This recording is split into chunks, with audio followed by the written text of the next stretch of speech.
Olá, meus amigos, olá, minhas amigas do Legislação Integrada. Aqui quem fala é o professor Bruno Valente e a nossa conversa de hoje é sobre o informativo de número 1053 do STF.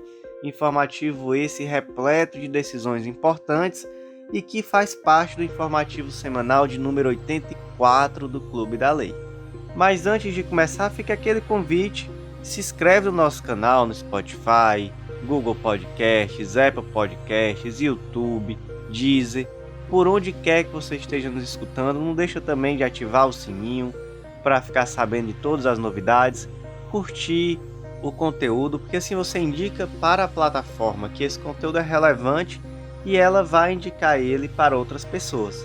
Então, agradeço muito a você que ajuda no crescimento desse canal, que compartilha com os amigos, e também a você que já nos segue no Instagram, @legislação_integrada. Fica aquele convite, não deixa de nos seguir em todas as redes sociais. E aí vamos começar. O primeiro julgado do dia foi inserido na Constituição Federal, mais especificamente lá no artigo 22, inciso 1, e o destaque ficou assim: é formalmente inconstitucional lei estadual que estabelece obrigações referentes a serviço de assistência médica hospitalar que interferem nas relações contratuais estabelecidas entre as operadoras dos planos de saúde e os usuários. Amigos, essa decisão foi inserida lá no artigo 22, inciso 1 da Constituição Federal, que diz que compete privativamente à União legislar sobre direito civil, comercial, penal, processual, eleitoral, agrário, marítimo, aeronáutico, espacial e do trabalho. O outro inciso, também utilizado como fundamento, foi o inciso 7º, que também diz que é privativo a União legislar sobre política de crédito, câmbio, seguros e transferência de valores. E aí o STF entendeu que essa lei que ela estabelece obrigações referentes ao serviço de assistência médica hospitalar do plano de saúde, ela trata sobre contratos, que é uma matéria de direito civil e, portanto, privativa da União para ser legislada. Portanto, essa lei lá do estado da Paraíba, ela foi declarada formalmente inconstitucional na medida em que tratou sobre matéria privativa da União. O próximo julgado do dia foi inserido lá no artigo 37, inciso 5 da Constituição Federal, e o destaque ficou assim: é inconstitucional a criação de cargos em comissão sem a devida observância dos requisitos indispensáveis fixados pelo STF. Quais foram esses requisitos? Meus amigos, em primeiro lugar, destaque-se que o artigo 37 da Constituição Federal traz aqueles princípios que já são bem batidos, que a gente aprende desde a faculdade, que é o tal do LIMP: legalidade, impessoalidade, moralidade, publicidade e eficiência. E aí, lá no inciso 5, ele traz que as funções de confiança, exercidas exclusivamente por servidores ocupantes de cargo efetivo, e os cargos em comissão, a serem preenchidos por servidores de carreira, nos casos, condições e percentuais mínimos previstos em lei, destinam-se apenas a atribuições de direção, chefia e assessoramento. Então, aqui, em primeiro lugar, se tenta trazer uma compatibilidade entre a existência de cargos de comissão e esses princípios da administração pública. Então, aqui a gente traz, por exemplo, a impessoalidade, o tal do princípio também do concurso público, que é outro princípio que vai estar aqui no artigo 37. Então, se tenta trazer uma situação em que esses cargos de comissão eles se tornam compatíveis. E aí, aqui nesse caso, se diz que esses cargos de comissão eles vão atender a percentuais mínimos e eles vão ter que ter exclusivamente atribuições de direção, chefia e assessoramento. E aí o STF ele decidiu sobre o tema, lá na tese de repercussão geral, tema 1010, e ele trouxe 4 requisitos para que esses cargos em comissão fossem válidos. Quais foram esses requisitos? A criação de cargos em comissão somente se justifica para exercício de funções de direção, chefia e assessoramento, não se prestando a desempenho de atividades burocráticas, técnicas ou operacionais. Esse é o requisito 1. Requisito 2. Tal criação deve pressupor a necessária relação de confiança entre a autoridade nomeante e o servidor nomeado. Então, se há um cargo em comissão, é porque necessariamente existe ali uma relação de confiança que justifique esse cargo em comissão. Requisito 3. O número de cargos comissionados criados deve guardar proporcionalidade com a necessidade que eles visam suprir e com o número de servidores ocupantes de cargos efetivos do ente federativo que os criar. O motivo disso é para não utilizar os cargos em comissão como um substituto à regra que deve ser o concurso público. Então, se você tem um número excessivo de cargos em comissão, você está, na verdade, desvirtuando aquela regra que foi prevista na Constituição Federal, que é o concurso público. E, número 4, as atribuições do cargo em comissão devem estar descritas de forma clara, objetiva, na própria lei que os institui. Então, aqui, necessariamente, esses cargos em comissão devem ter uma previsão muito clara de quais são as suas funções. E aí, isso aqui tem que casar com aquele requisito 1, né? Que essas funções devem ser de direção, chefia e assessoramento. E aí, aqui na ADI 6655, no informativo 1053, o que o STF disse? Que é inconstitucional a criação de cargo em comissão sem a devida observância dos requisitos indispensáveis fixados pelo STF. Requisitos esses que estão aqui no tema 1010 de repercussão geral. E aqui, nesse caso concreto, o STF entendeu que uma lei lá do estado de Sergipe, que era a Lei Complementar Estadual 232 de 2013, ela criou de forma incorreta alguns cargos. Então aqui, por exemplo, um cargo de coordenador adjunto, 6 cargos de coordenador. E aí se entendeu que essa lei, ao criar esses cargos, ela não atendeu aqueles requisitos previstos na tese 1010 de repercussão geral. Então se deu aqui, nesse caso concreto, uma eficácia ex nunc, ou seja, a partir da publicação da ata de julgamento, em relação à inconstitucionalidade da manutenção desses cargos em comissão em questão. E aí, só para a gente poder aprofundar um pouquinho, eu trago também aqui para vocês a tese de repercussão geral 670, que aqui já tratou de outros casos, não é? Mas que também guarda grande relevância. Essa tese ela ficou da seguinte forma: 1. No julgamento de ADI proposta para questionar a validade de leis que criam cargos em comissão, há o fundamento de que não se destina a funções de direção, chefia e assessoramento, o tribunal deve analisar as atribuições previstas para os cargos. Ou seja, deve analisar ali o que está na lei, dizendo que é a atribuição daquele cargo. E 2. Na fundamentação do julgamento, o tribunal não está obrigado a se pronunciar sobre a constitucionalidade de cada cargo criado individualmente. Então, por exemplo, a lei criou vários cargos.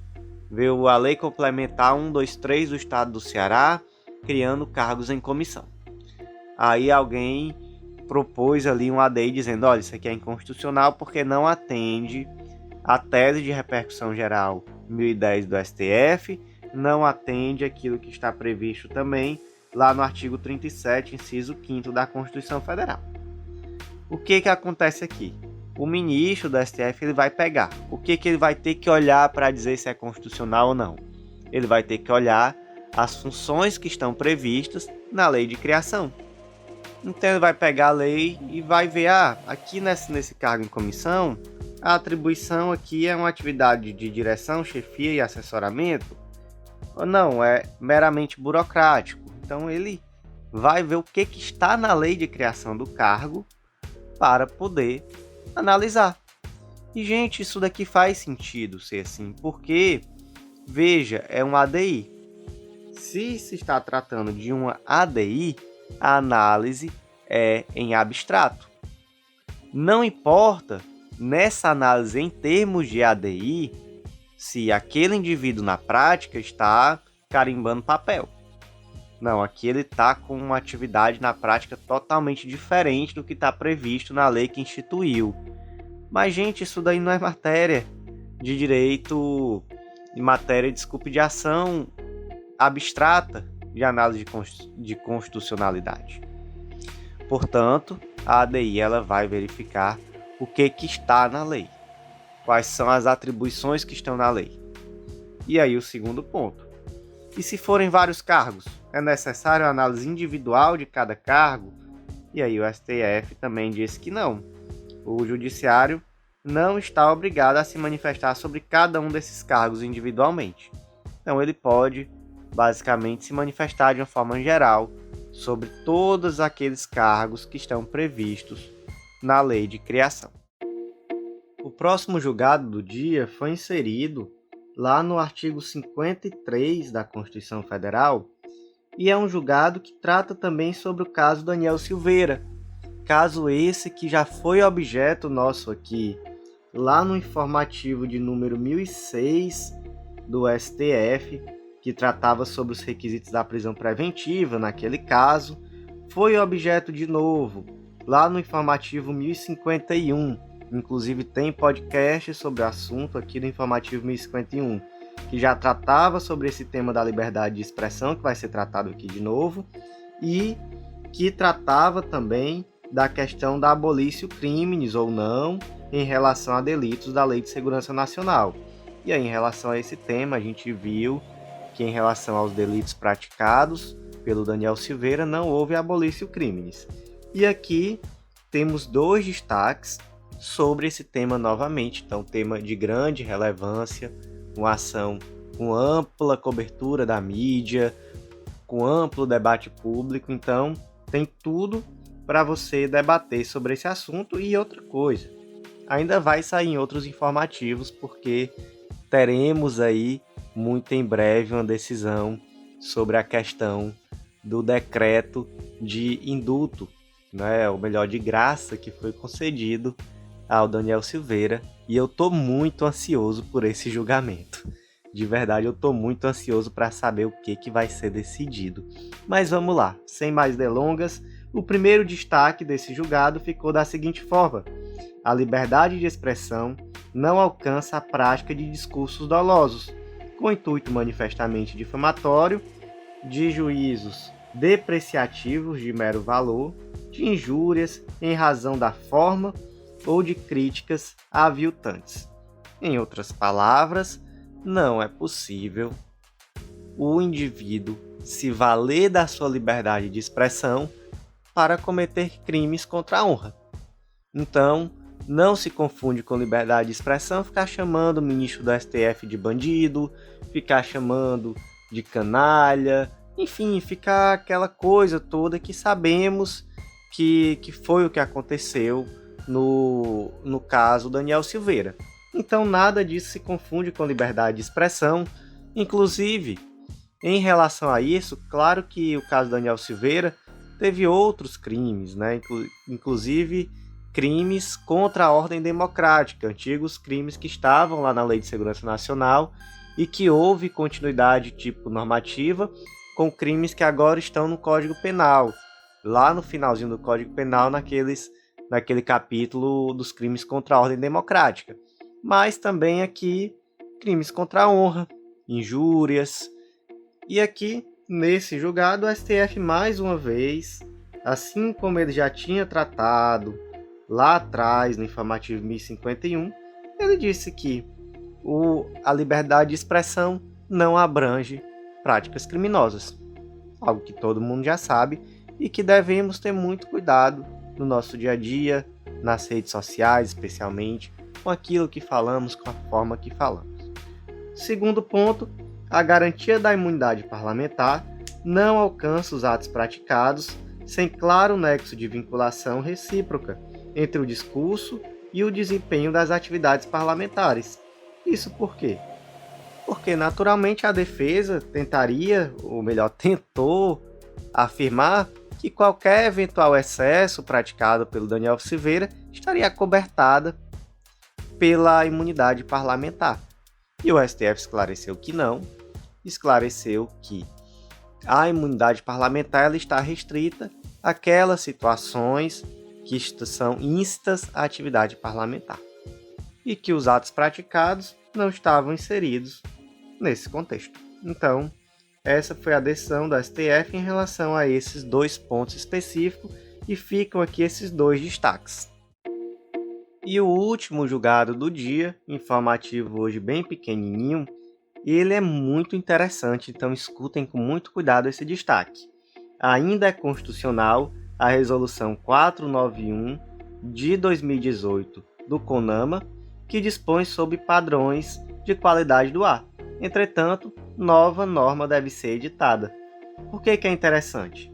Porque nesse julgado, o STF, aqui na ADI 6148, tratou sobre a inconstitucionalidade progressiva. O que acontece? A Resolução 491 de 2018 do CONAMA, Conselho Nacional do Meio Ambiente, dispõe sobre qualidade do ar. E essa resolução não está de acordo com as diretrizes da Organização Mundial de Saúde hoje. Acontece que o STF reconheceu que quando essa resolução foi editada lá em 2018, ela trouxe avanços, mas que hoje ela já está obsoleta. Qual foi a solução que o STF deu? Ela disse, olha, essa resolução hoje, 2022, ela continua constitucional, mas ela está caminhando para a inconstitucionalidade. Por que ela continua inconstitucional? Desculpa, por que ela continua constitucional? Porque ela trouxe avanços, levando em consideração, inclusive, a realidade local. Mas ela está em trânsito para a inconstitucionalidade, porque hoje ela está obsoleta e ela não atende os requisitos trazidos pela Organização Mundial de Saúde. E aí qual foi a solução? Um prazo de 24 meses para a edição de uma nova resolução sobre o tema. E essa resolução ela deve levar em consideração 3 pontos. As atuais orientações da OMS sobre os padrões adequados da qualidade do ar, a realidade nacional e as peculiaridades locais e os primados da livre iniciativa, do desenvolvimento social, da redução da pobreza e da promoção da saúde pública. E aí, o que acontece se não for editada uma nova resolução nesse período? Aí passará a vigorar os parâmetros estabelecidos pela OMS, enquanto perdurar a omissão administrativa da edição da nova resolução. Veja só que solução interessante. Olha, vocês têm 24 meses para se adequar. Se não se adequar, vai ficar vigendo a partir do 24º mês aquilo que dispõe a OMS sobre o tema.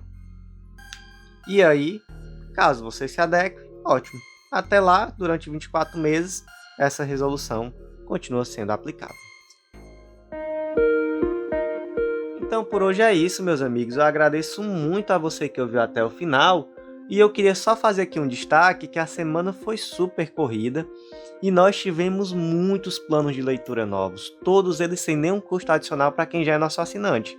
Então, nossos assinantes só essa semana tiveram acesso a plano de leitura para delegado de Alagoas, para juiz de Santa Catarina, para juiz federal TRF4, também para analista jurídico do Ministério Público do Pará e também tiveram acesso ao novo plano base de magistratura federal, que é igual ao anterior, mas as metas diárias são maiores para que você cumpra em menos dias.